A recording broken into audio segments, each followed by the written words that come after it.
Good afternoon. The National Assembly for Wales is now in session, and I'm sure members would like to join me in welcoming the Speaker and a delegation from the Parliament of Canada. Welcome.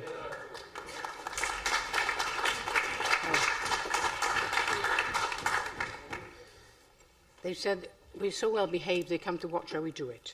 Okay. So the first item this afternoon, questions to the First Minister, and question one is William Powell. Will the First Minister please make a statement on the relationship between food production and the rural Welsh economy? Well, as the member will know, food and farming are both priority sectors for the Welsh Government, and they have been identified as offering great potential for growth in the future. I'd like to thank the First Minister very much for his response. In evidence to the Environment and Sustainability Committee recently, both the NFU and the Young Farmers of Wales both stressed that alongside environmental benefits, it is the need to improve food security and the primacy of food production which is essential for the betterment of Welsh agriculture and the wider Welsh rural economy. First Minister, would you agree with me that food production must maintain its primacy within the whole field of agriculture during the coming CAP period, and what interventions are you prepared to undertake to ensure that that's the case?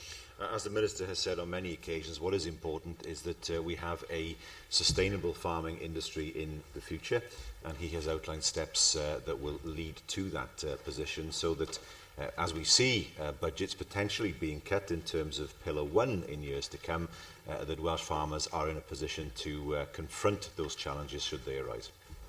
Russell George. As we know, the Food and Drink Action Plan will be launched next month. One of the questions I asked the Minister for Food was when he gave his oral statement on progress last month was regarding the lessons that have been learned from the Wales the True Taste promotional campaign.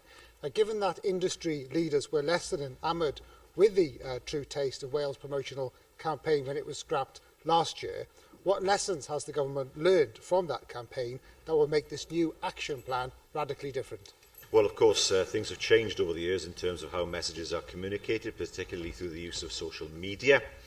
Nevertheless, we have seen over the past decade a growth in the number of food producers in Wales. Those who are familiar with the food hall of the Royal Welsh will know that it has had to expand in size and is still finding it difficult to accommodate all those new producers. Welsh food has been a tremendous area of growth over the last few years, and any new promotional campaign will of course take account of all potential means of communicating that message to the rest of the world.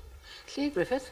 Diolch Llywydd, mae'n lawer. Dwi'n meddwl i'w ganmol am yr cynllun gweithredu sydd wedi cael ei ymgynghori arno ddiweddar.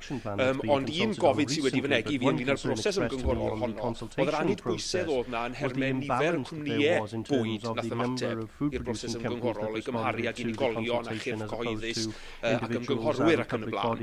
Nawr, dwi'n meddwl bod yna wers pwysig i'r Llywodraeth i ddysgu'n hynny o beth mwyn sicrhau bod llais y diwydiant yn cael ei glywed yn gryfach o fewn llais y sector yn ehangach. Felly beth fydd y Llywodraeth chi'n neud i sicrhau pan fydd y ffederasiwn yma o busnesau bwyd yn cael ei sefydlu, bydd yn cael ei arwen a'i redeg gan y sector ac felly nid gan ymgynghorwyr a'r by consultants and the wider bodies sitting around those companies. Well, that's very important. Of course, we have to draw from the evidence provided by all food businesses and all food companies in Wales so that we can understand what works and perhaps what doesn't work that well. But of course, we do, as a government, have a good record in working with businesses, and we do want to ensure, of course, that that record continues into the future when we deal with small food businesses. Question 2, Susie Davis.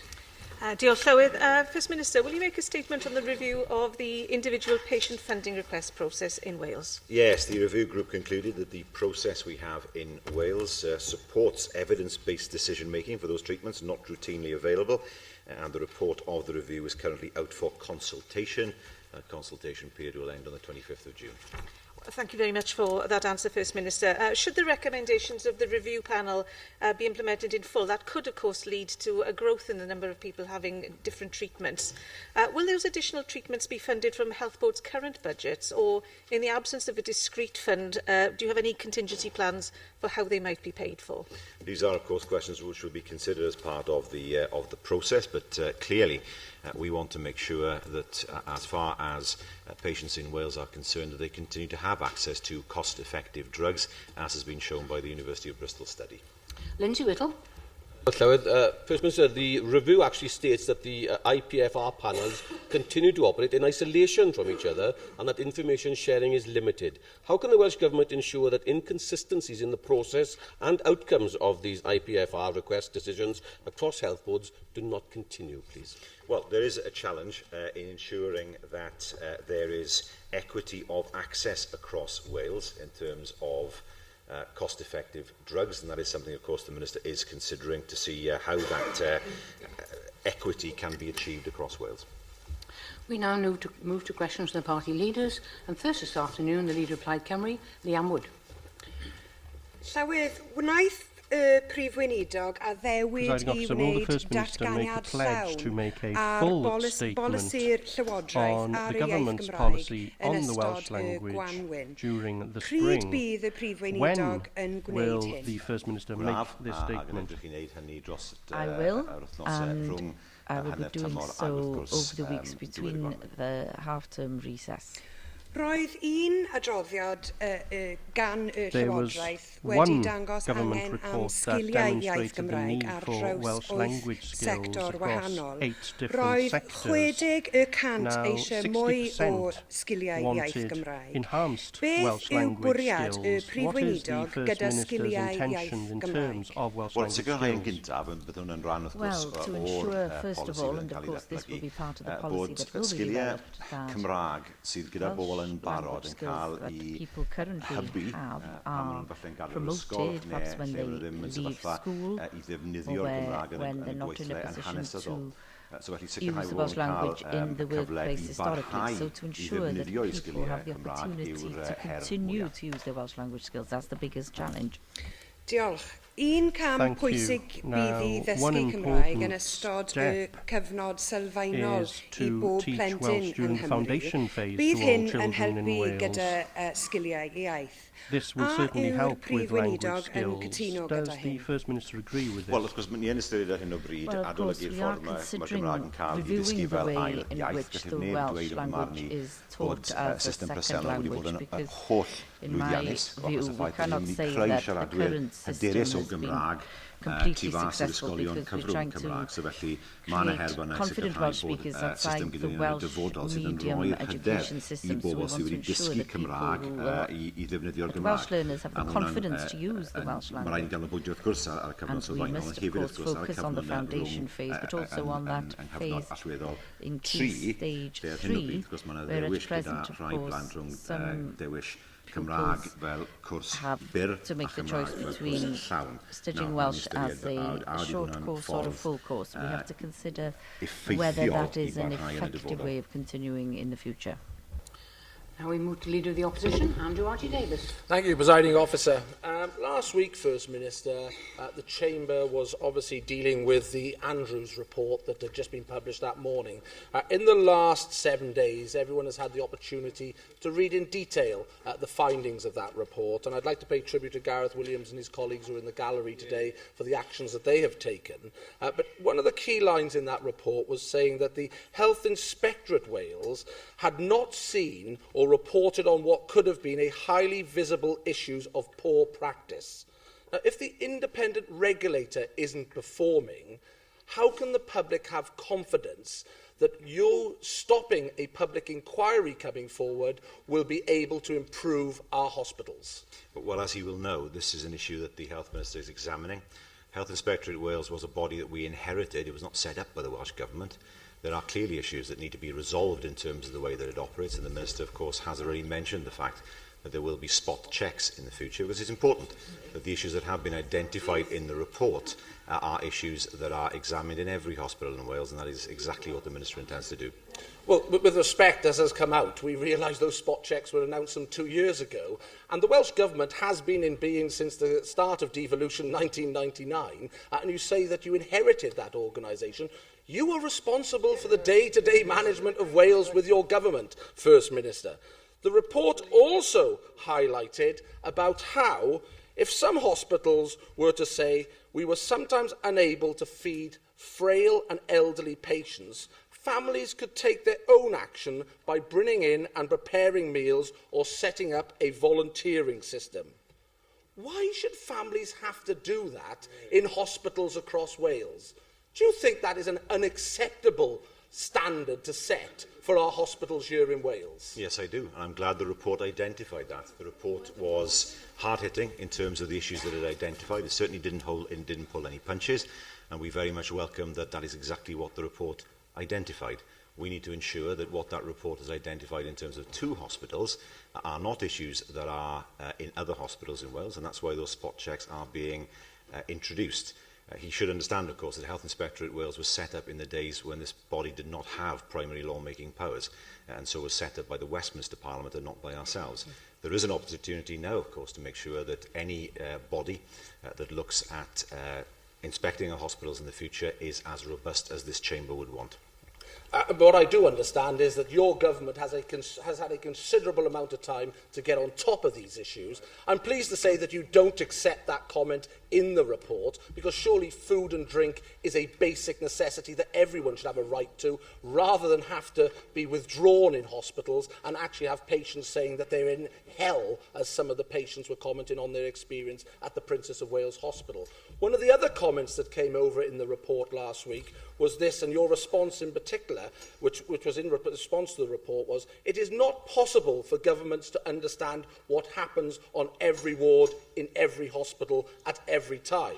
But it is correct that people should judge governments by the response that they give once failings are identified by them.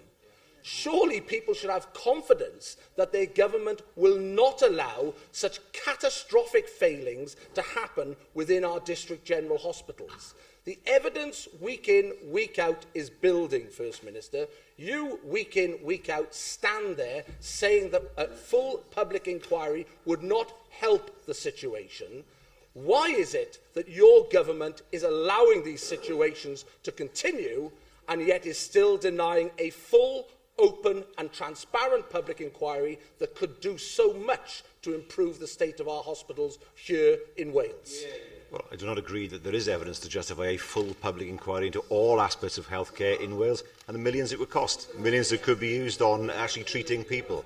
I do accept that there is a need to identify where issues have been identified, for those issues to be dealt with by way of a full and openly transparent report. That's exactly what we got last week. I don't think anybody in this chamber could suggest that the report in some way tried to hide any of the issues that were present in the hospitals. It was quite open and critical, and should be. That's exactly what an independent report should do.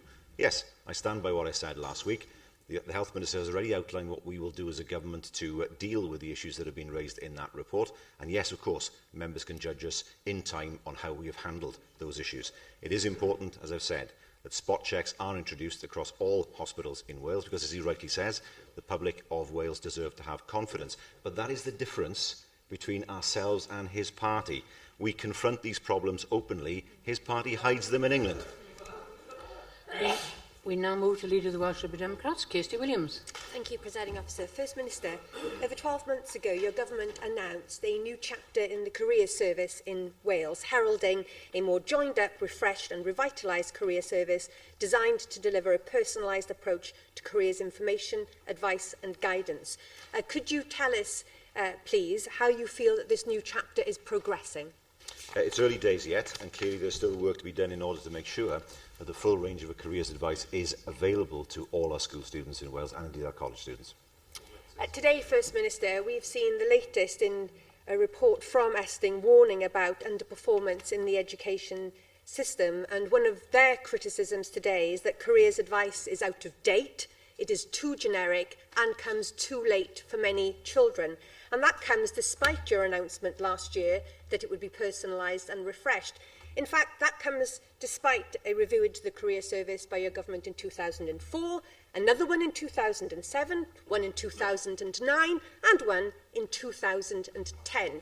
Given that we've had all of these reviews and promises about a refreshed career service, when will young people in Wales be able to get access to the tailored careers advice that you have continually promised but not delivered? There have been issues with giving careers advice in Wales over the years, particularly in terms of the sometimes unjoined up way, if I can use that phrase, in which that has been done. But of course, from our position, we want to make sure that careers advice is robust, and we will of course take account of Estin's report to see how that advice can be strengthened in the future.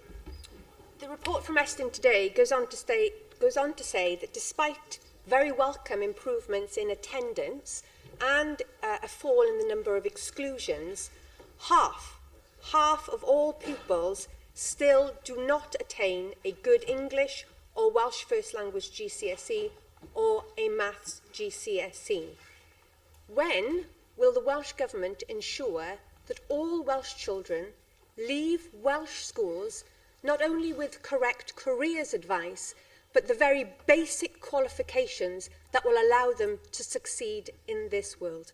Well, first of all, let's remember, of course, that that performance has improved over the last few years. Let's also remember we have the National Literacy and Numeracy tests, which will assist parents, and I'm one of them, to see how their children are doing when they are in school.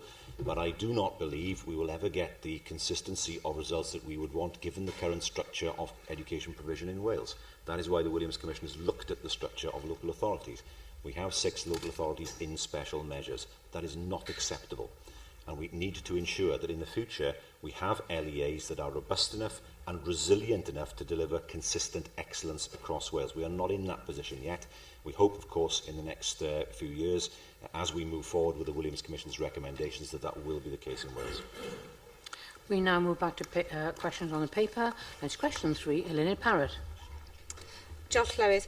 Will the First Minister make a statement on the provision of pharmacy services in Wales? We have a range of pharmacy services delivered in hospitals and the community. This network is of 712 community pharmacies, and of course they are located in the hearts of our communities and make a valuable contribution to the health of those communities.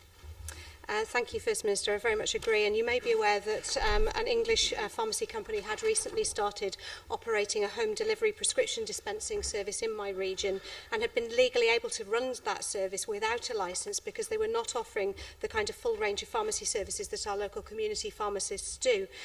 They have now stopped that operation, but will your government close this loophole to prevent companies from dispensing medicines in Wales without a licence? We don't license medicines, of course. That is a matter that is not devolved. However, I do take the point. She mentioned, I think, King Coed Medical Centre, where this has happened, and the concern surrounding practices there. I understand those practices have stopped. Nevertheless, I understand it is an issue for her constituents, and I can say that as a government we have not endorsed the actions of, I think it's called Quantum Direct Pharmacy. And if what is said about their practices is correct, then they of course will have some questions to ask in terms of professional practice. I make no judgment on that. I simply observe what has been suggested thus far. Wyn Price. Thank you, Clywyd. First Minister, my father sadly died from a respiratory condition. There is clear evidence that patients with respiratory conditions in England are not taking up their prescriptions because of the cost. This is in contrast to Wales, where since the abolition of prescription charges, Asthma UK Cymru reports a dramatic increase in the number of patients being properly treated for respiratory disease. Is this not another example of the danger of what effectively is a tax on being ill? Well, indeed, there are many of us in this chamber who will have experience of watching relatives suffer with pneumoconiosis, particularly, especially in the anthracite belt, and what it did to so many men. And what it did to their health in terms of the nebulizers they had to carry around. And for many of us, it was a major factor into our entry in politics in the first place, to make sure that didn't happen for so many people in the future. It is appalling, for example, that in the survey that the Prescription Charges Coalition ran, some 37% of respondents reported that the cost of medication is prohibiting them from taking their medication as prescribed. Can I say that as long as we are in power here in Wales, we will not charge people for their prescriptions. We will not succumb to the temptations of what is in England, after all, a Tory tablet tax. Dan Miller. Thank you, Presiding Officer, and thank you, First Minister, for confirming that you will continue to allow millionaires in Wales to have free paracetamol, Bonjela and athlete's foot powder at the expense of cancer patients who are denied access to life-saving treatment and drugs. Will you join with me in commending the opportunity that is presented to the Welsh NHS by community pharmacies in tackling the unscheduled care crisis which exists in Wales as a result of the pressures in our hospitals and in GP practices? And what action are you taking as a Welsh Government to realise the full potential of community pharmacies in being able to offer unscheduled care services? I am disappointed, Llywydd, that when mention is made of all those miners who had pneumoconiosis and respiratory disease, the benches opposite laughed. They laughed. They're the people who destroyed our mining communities, destroyed the lives of many of our miners, and they laugh at those people who suffer respiratory diseases. Order. That's not the kind of behaviour I expect from the Leader of the Opposition. Order. First Minister. They laugh when mention is made of treatment of those respiratory diseases. And I have to say I am disappointed in that. The member talks about millionaires paying prescriptions. What he means, of course, that millionaires over 60 will, of course, not pay prescriptions. What he means, of course, is for those many, many people who have illnesses, long-term illnesses, who need medication, they should be denied that medication unless they can pay. The Prescription Charges Coalition made it quite clear that 37% of people who have respiratory diseases are put off taking their medication because of the charges. And that is a position that the party opposite defends. We believe in a free NHS at the point of delivery. They do not.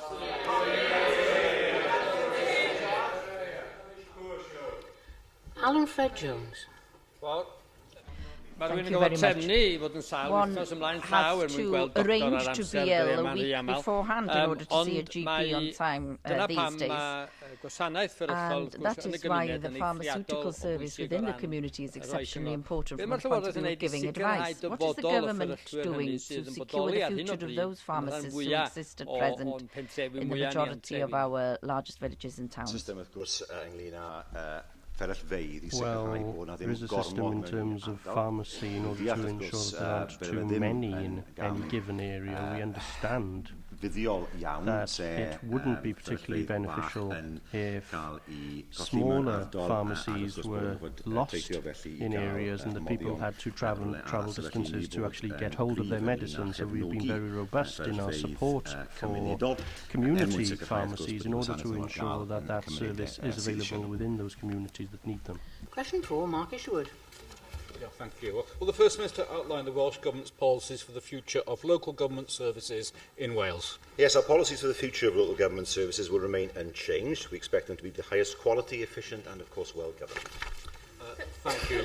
Well, local authorities in North Wales have told me that collaboration is stopping and some mergers between departments is stopping because of the uncertainty caused by the Williams Commission proposals over mergers. And they've called for you as First Minister to state when you'll be announcing what the changes are likely to be so that they can plan their programmes ahead. Given the WLGA cost evaluation that we understand is ongoing, when would you anticipate being able to make such a statement on what the changes are going to be? We will form a view as a government by the end of next month. That will be a preferred map that we believe should be the template for the future.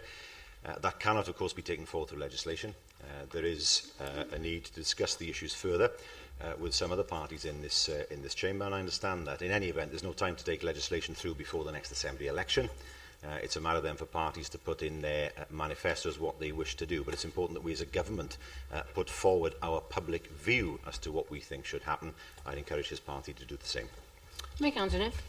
First Minister, we're now seeing across Wales the impact of the Tory Lib Dem 1.7 billion cut as part of their austerity campaign, devastating many of our public services across Wales. Many of our communities are fighting back in a constructive way by endeavouring to create cooperatives and community trust to actually protect their communities and protect some of these services. Will the Welsh Government be giving consideration to how we might develop a strategy to actually give support to all these community organisations that are now trying to protect us from the worst ravages of the Tory Lib Dem austerity? Yes, they are a poor show, I think the word Byron Davis used, sounding like a 1950s cartoon character, but nevertheless, there it is. It is right that as we see the cuts being imposed by the UK government, that new ways of delivering services have to be found, and I acknowledge the fact that community trusts will be important and will play an important role across the whole of Wales, and we will look to see what we can do in order to assist them to provide those services that the Westminster governing parties want to see disappear. Roger Lynn Thomas. First Minister, I'm pleased that you accept responsibility on behalf of Welsh Government in that the Government should set an agenda before us for the transformation of public services in Wales. Do you have a timetable for presenting that to the Assembly and to the people of Wales? Before the end of the summer, as I said, the Government's views will be set out by the end of next month with a statement following that, and discussions have already taken place with representatives of other parties. There's more discussion to be had, I understand that, but it's extremely important that we as a government and as a party express our views publicly, and we would ask other parties to do likewise. Thank you, Presiding Officer. First Minister, the Wales Audit Office, meeting the financial challenges facing local government in Wales, details some of the poor financial planning going on in a lot of local authorities, and one of the conclusions is that few councils have taken appropriate account of the need for their services in the short, medium and long term. Given the uncertainty facing local councils in terms of reorganisation, how is your government focusing the minds of councils on addressing some of the challenges posed by this document in terms of making sure they're delivering efficiency and proper services for their constituents? Collaboration is still important. It will remain important even after any proposed mergers. But one of the issues that we are examining is how, for example, a way might be found of helping those who want to merge early, and also, of course, to ensure that there are incentives in place to allow that to happen. And these are all issues that will be dealt with over the course of the next month or two. Question 5, Paul Davis. Diolch Llywydd. Am wnaeth y Prif Weinidog datganiad am the First Minister make a statement on the Welsh Government's regeneration efforts in West Wales. We are supporting every local authority across Wales to bring forward their regeneration priorities. Prif Weinidog ddo, fe fues i'n siarad gyda awdurdod porthladd Aberdaugleddau ynglŷn â'i cynllun nhw i wella tref Aberdaugleddau. Fel eich chi'n gwybod, roedd Sir Benfro ddim yn llwyddiannus am ei cais am arian drwy'r cynllun lleoedd ffynnu ac hyfyw, gan fod na gynlluniau positif i adfywio nifer o ardaloedd yn Sir Benfro. Gallwch chi ddweud wrthyn ni pa gyfleoedd fydd gan Sir Benfro i geisio am arian dros y flwyddyn nesaf ac o dan ba gynllun? Government officials are discussing this with the officers of Pembrokeshire at present in order to assist them to consider any other alternative sources that can be used in order to regenerate their area. Watson. Diolch Llywydd. First Minister, West Wales Enterprise Zone provide a centre of gravity for regeneration, and we've recently learned that Gen Power is set to create 35 new jobs in the Haven Zone, with the financial backing, of course, from this government. Would you join me in welcoming that excellent news, First Minister? Very good news, of course. There is much work that still has to be done in the area, but new jobs are always welcome, and of course we take a strong interest, if I can put it that way, in the developments at the Mirco refinery as well. That is something that I've taken a personal interest in terms of examining what is happening there, and as a government, of course, we will offer all the help that we can in order to ensure a successful outcome for the people of that area. Simon Thomas. Diolch Llywydd, ac yn wir, Prif Weinidog, fydd eisiau mwy na adfywio a Sir Benfro sy'n Mirco yn cael a swyddi arian dan yn cael ei colli i'r economi lleol. Mae'n newyddion mwy cadarnhaol, wrth gwrs, bod posibiliad o'r reolwyr yn prynu gwaith erbyn hyn. Am pa ffordd ych chi'n gweithio gyda ceisiadau yma, wi deall bod mwy nag un cais o bosib, ac am pa ffordd felly mae Llywodraeth yn gallu gweithio i sicrhau bod pob blwyddyneb i rywun there is all scope available for someone to carry on with the work. There is more than one bid. We are working closely with the interested parties, those interested in acquiring the refinery, and it's exceptionally important that there is agreement with the owners. And it's true to say that it would be impossible to ensure that the same number of jobs on the same salary scales would be found for years in that area or in any other area of Wales. And so as a government, I can't obviously tell members everything that is going on at present, but this is something which is of great interest to us as a government, and we are playing our role in order to hopefully ensure that things proceed for the benefit of the people of the area. Question 6, Mohammed Ashgar. Thank you, Madam Presiding Officer. Will the First Minister provide an update on preparation for the NATO summit in Newport, please? Yes, the summit's being organised by the UK government for NATO, and planning for the event is well underway. Thank you for the answer, Minister. You will be aware that senior officials of the Celtic Manor Resort recently gave evidence on Welsh Affairs Committee regarding preparation for the NATO summit in Newport, South Wales. They criticised the lack of marketing campaign by the Welsh government and said Wales had done well out of the Ryder Cup at the resort, but could have done better. I recognize that many of the arrangements have security implications, but I would ask First Minister what assurance you can give that your government will maximise the economic opportunities arising from this summit. Well, I mean, first of all, there is some dispute as to what was said by those who gave evidence at the committee. I'm not looking into that in terms of who said what. What I can say is that we have several plans in place to market Wales and to use the event in order to do that. That is an invitation that was given to us by the Prime Minister, incidentally, and one which we will accept with alacrity. However, the event is not yet fully planned, and we can only organise our events around the final timetable. This is not unusual, and with an event like this, it's a major event. I make no criticism of the fact that it's not yet fully in place, but until it is, we can't finalise our own programme around the main event itself. Question 7, William Graham.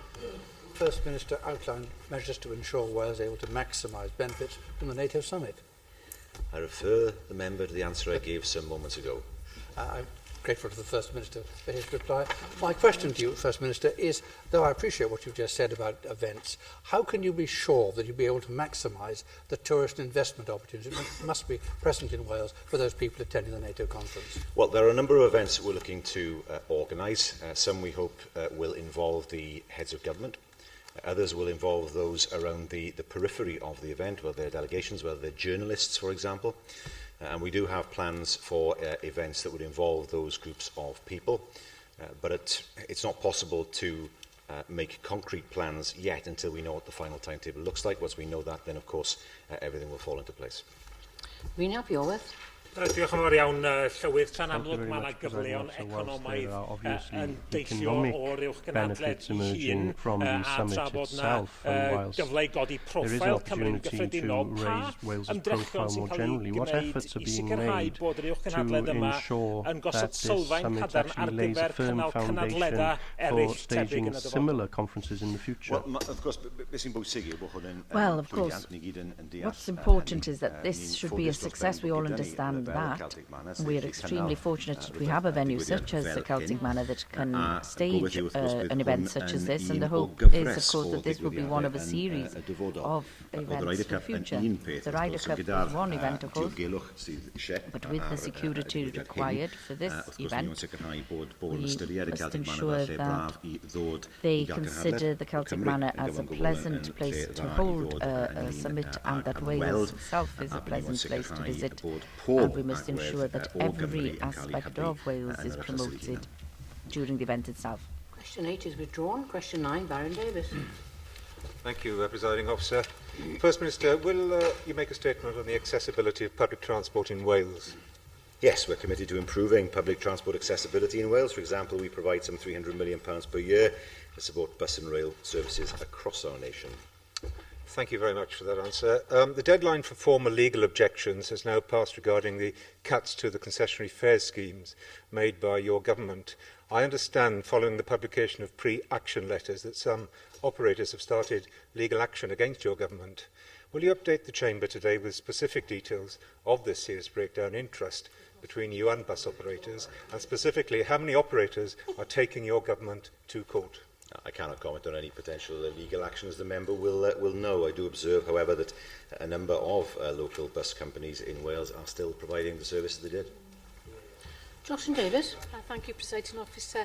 First Minister, those with disabilities who need additional assistance in using public transport are eligible for a pass that enables a companion to travel with them. Now, there is evidence that the criteria is being interpreted differently by different local authorities, some saying only available to those who need a companion on every journey, which is contrary to the Welsh Government, clearly contrary to your guidance. And I raise the issue of eligibility with Caerphilly Council and find that they do not issue companion passes to those with visual impairments, while I know that other councils do. So what is your government going to do to ensure that councils apply the guidance on concessionary passes in the intended way that promotes accessibility for those with disabilities and permits companions when needed? There should be no difference in terms of interpretation. There should be no difference in terms of service provision. For those who require companions, I will ask the Minister to write to you with information on what we will do in order to ensure that there is that level of consistency that people would expect. Howard Roberts. Diolch Llywydd. Prif Weinidog, roedd yna nifer o gynigion ynglyn â adrefnu gwasanaethu iechyd yn y gogledd yn seiliedig ar wella cysylltiadau trafnidiaeth cyhoeddus rhwng pentrefi a'r ysbytai. Ers hynny, mae yna nifer o gwasanaethau yma wedi cael eu tynnu nôl. Pa fath o fonitro ydych chi'n gwneud fel Llywodraeth o ran y ffordd ydych chi wedi derbyn cynllunio adrefnu, ac ar ôl hynny bod na ddim gweithredu o ran y byddu iechyd ar wella trafnidiaeth fel yn dweud bod nhw'n mynd i gwneud yn y for the improvement of transport links, as they said they would do. This is important, of course, and I mentioned this during the statement that I made last week on the new Saesneg Ysbyty Glan that we would have to take into account the situation as regards transport. Now, the problem is that this Assembly or the Welsh Government has any control over the management of bus services. This is something that should change, in our opinion, so that we can manage services to a level where services can be secured for the future. That is a deficiency in the current devolved settlement, of course. Question 10, Ellen Jones. Beth yw gweledigaeth Llywodraeth Cymru ar gyfer dyfodol triniaeth y galon yng Ngheredigion? We expect Hywel Health Board to provide accessible, high-quality, safe and sustainable cardiac services suited to the specific needs of people living in the community. Prif Weinidog, dydd Iau, fe fydd Bwrdd Iechyd Hywel Dda trafod canoli gwasanaethau ymgynghorol cardioleg o Fronglais i Aberystwyth, o Fronglais i Glangwili, a hyn yn cael ei wrthwynebu gan y farn feddygol yn Fronglais. Nawr, dwi ddim yn disgwyl i chi roi barn fanwl ar yr argymhelliad hyn, ond dwi yn gofyn i chi gydnabod fod hi'n bwysig fod pobl Cymru yn byw o fewn cyrraedd teg i wasanaethau sy'n medru achubu bywyd nhw, ac os ydy Bwrdd Iechyd fel Hywel Dda yn cymryd penderfyniad mor bellgarcheiddiol a hyn, fod unrhyw penderfyniad fel hyn yn destyn i ymgynghori llawn gyda cymunedau lleol yng Ngheredigion, Meirionnydd a Maldwyn yn yr achos yma. That's extremely important. Of course, the Health Board does have to consider safety in terms of the services that they provide in any area, but of course there is a review that has been welcomed by us as a government, and the Health Board should ensure that they respond to that review in good time. Now, we wouldn't expect any kind of permanent change to happen without giving due consideration to that review, and of course it is very important that they do consult with the local community. That would something that we would expect as a government, of course. Diolch Llywydd. Fel yr aelod dros Geredigion, dwi'n rhannu ei As the ffryder ynglyn â like the member chanoli'r for gwasanaethau Ceredigion, yma, I oherwydd share bydd hyn yn her hefyd yn cael concern effaith about the enfawr centralisation of ar these services etholwyr because this will also Mae have hyn yn a dangos huge unwaith impact on eto, my fel constituents. mae'r bobl dwi'n ei This gynrychioli yn once again ogystal â phobl demonstrates how the people Ceredigion yn that mynd I i orfod represent trefeilio and the people of ymhellach Ceredigion am will have to wasanaethau travel iechyd. further Ydy hyn for felly health yn enghraifft services. arall Is o this fel therefore mae another gwasanaethau example iechyd of how yn diflannu health services are o Sir Benfro dan eich disappearing from llywodraeth chi? Pembrokeshire under your government? Mae'r cwestiwn ynglyn â Cheredigion Well, the question on Ceredigion and cardiac services, that's what the question is about. The aim of this government is to ensure that we have services which are safe and sustainable, and that's something that I've said many times in this chamber, having said that I would expect any response to the review in Ceredigion to come from the Health Board, and that there should be a full consultation with local people in that area. Question 11, Kirsty Williams. Thank you, Presiding Officer. Will the First Minister make a statement on the implementation in Brecon and Radnorshire of the Welsh Government's guidance on setting local speed limits in Wales? Yes, the guidance is being implemented across all counties in Wales, and the speed limit reviews are due to be completed by the end of this year.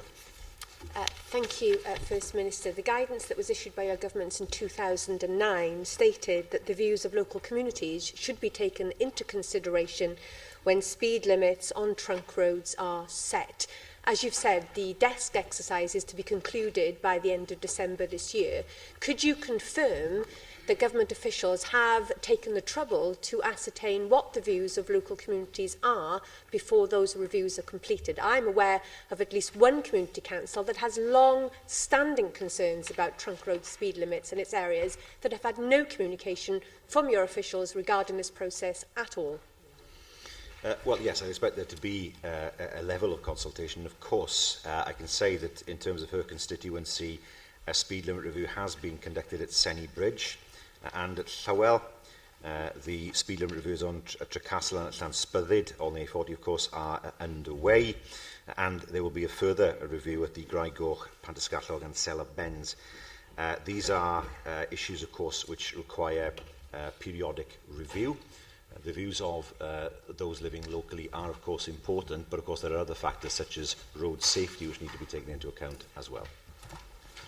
Nick Ramsey. Thank you, Presiding Officer. I don't share the First Minister's knowledge of Senny Bridge, but as the First Minister has said, the challenges which face Brecon and Radnorshire in implementing Welsh Government guidance on setting of local speed limits are common to all highway authorities across Wales. How is the Welsh Government making sure that local authorities adhere to the guidance on repeater signs for 40 and 50 mile/hour roads, the small road signs between the initial 40 mph sign and then the national speed limit sign, or whatever the sign might be later on? According to the guidance, and I know the guidance has changed in terms of 30 mph roads and 20 mph roads, but in terms of the guidance of 40 and 50 mile/hour roads, these repeater signs should be spaced at regular intervals, but all too often, particularly in rural areas, they're missing and local authorities don't replace them in a reasonable time span. Can you tell us what you're doing about this breach of the highway code guidance and your own guidance? Well, just to make things clear, we as a government are responsible for setting speed limits on the motorway and the trunk road network. Local authorities are responsible for determining speed limits on the local road network. The last guidance was published in October 2009. All highway authorities in Wales have been asked to review the speed limits on their A and B roads by the end of this year, and that did include the trunk roads as well. As a result of the review that has taken place, then, of course, we can take a further view as to whether strengthened guidance is required. Question 13, Lynn Eagle. Well, the First Minister... Sorry. 12. Question 12, Russell George, I beg your pardon. Diolch, Presiding Officer. Will the First Minister make a statement on the Welsh Government on the Welsh Government is how? Will the First Minister make a statement on how the Welsh Government is supporting credit unions in Wales? Yes, funding of almost £1.9 million has been committed to support credit unions over the next 3 years. Thank you, First Minister, for that response. Regarding that 1.9 million, Havering Credit Union in my constituency have been told by the Welsh Government officials that they are not entitled to any of that money, and they tell me that they've had no explanation as to why that decision has been made. The Government does talk about growing a sustainable community-based network across Wales, so why is Havering Credit Union being denied access to this new source of funding? Well, I'm not sure they've been denied access. I need further clarification on that. I understand that Hafren were awarded funding from the Welsh Government for the period up until September of this year, but due to lower than predicted growth rates over the past years, they have now requested further funding. I'm happy, of course, for the member to write to me with further information, and then, of course, he will receive a response. Question 13, Lynn Eagle. Will the First Minister make a statement on post-16 education in Torfaen? Yes, discussions are taking place around the best model for the future delivery of post-16 provision in Torfaen. My officials are in consultation with both Coleg Gwent and Torfaen itself. It's important, of course, that an appropriate and affordable option for delivery is agreed between the local authority and the college. First Minister, I know that you're aware of the long-standing lack of A-level provision for students in North Torfaen, and I'm sure you'll agree with me that a solution is now well overdue. Along with other key local stakeholders, I've met with the Deputy Minister for Skills and Welsh Government officials on a number of occasions to try and map out a way forward, and I'm very grateful for the personal commitment he's demonstrated to finally resolving this issue. With the situation now reaching a very crucial stage, will you do everything you can as First Minister, both to influence and encourage all those involved to reach a deal that will finally give all young people in Torfaen access to the 21st century education they deserve? Yes, of course, that commitment is there from the government, and that commitment, of course, can be given by the Deputy Minister for Skills to help to find a solution for the post-16 education situation in Torfaen. The final decision, of course, is the responsibility of both the local education authority and Coleg Gwent. But, of course, as a government, we are there, and the Deputy Minister is there, of course, to look to facilitate an agreement if that is possible. William Graham. No, sir. In a joint letter from Coleg Gwent and Torfaen Council in January of this year concerning post-16 education in Torfaen, they stated the belief that Torfaen has been less than well served in terms of Welsh Government capital investment in post-16 education, and broadly asked for this to be reflected with regard to a new build campus at Cwmbran. First Minister, can you indicate when that might actually happen? Well, it's a matter, of course, for a bid to be placed before us as a government, and for that bid to be assessed. There can't be a bid for capital investment until the final decision is taken as to the structure of post-16 education. Once that's done, bids, of course, can then be entertained. Question 14, Jenny Rathbone. What is the Welsh Government doing to promote sustainable urban development? Well, our £100 million Vibrant and Viable Places programme is supporting a town centre approach to regeneration, taking account, of course, of key considerations such as housing and transport, whilst reinforcing historic, cultural and environmental assets. Thank you, First Minister. I am, of course, delighted that Cardiff has been awarded Sustainable Food City, and I'm sure there'll be lots of excellent work arising out of that as soon as the coordinator takes up her job. What work is being done to ensure that local authorities are aware of the opportunities arising from Europe and cooperation across Europe around achieving a better, more sustainable cities? As there's lots of cross-territorial initiatives that could be funded, which is not necessarily being accessed at the moment. We have been working with the WRGA and with local authorities and have started developing a series of integrated sustainable urban development proposals which bring together a range of infrastructure opportunities in key areas of interest, for example, urban and town centres, tourism and natural resources. During the next few months, we will be discussing these with WEFO with a view to securing funding for their delivery during the course of the current EU programme. Andrew Archie-Davis.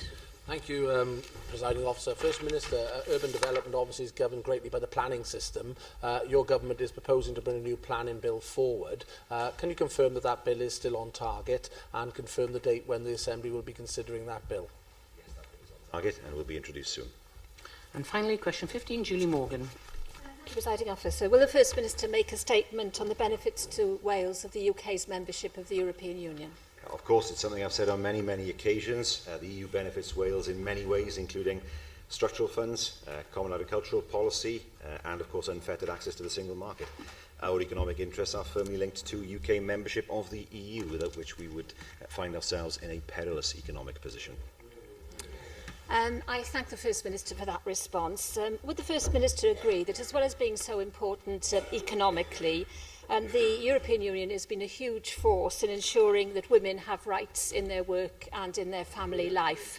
And in particular, if you look at the issues of maternity, rights, parental leave, rights for agency workers, and equal rights for part-time workers. Wouldn't you agree that the EU is a great force for good?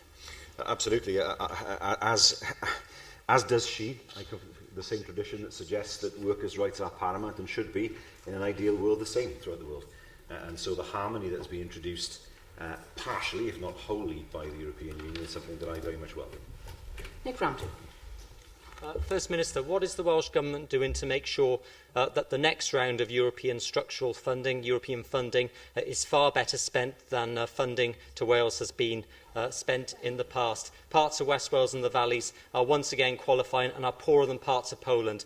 That's not a good legacy, is it? Will you please make sure that future funding is better spent so that those benefits you talk about be fully realised? Well, GDP has improved, we know that, as of course as GDHI. If you look, for example, at the Swansea University campus now being built, partially European money. If you look at Superfast Cymru, that would not happen without European money. If you look, for example, at Jobs Growth Wales, all these programmes are funded partially or wholly by European money, without which the programmes could not be delivered. I do not accept that money has been spent unwisely, and you can go around Wales to see how the money has helped people and helped institutions to deliver for people. It is our hope, of course, that we don't qualify for the highest level of structural funds post-2020, but of course we want to see transitional funding in place. The worst possible outcome, of course, would be for the UK not to be a member of the EU, and therefore Wales not, in which case the amount of money will be far reduced or even not there at all. Thank you, First Minister. We now move to item 2, which is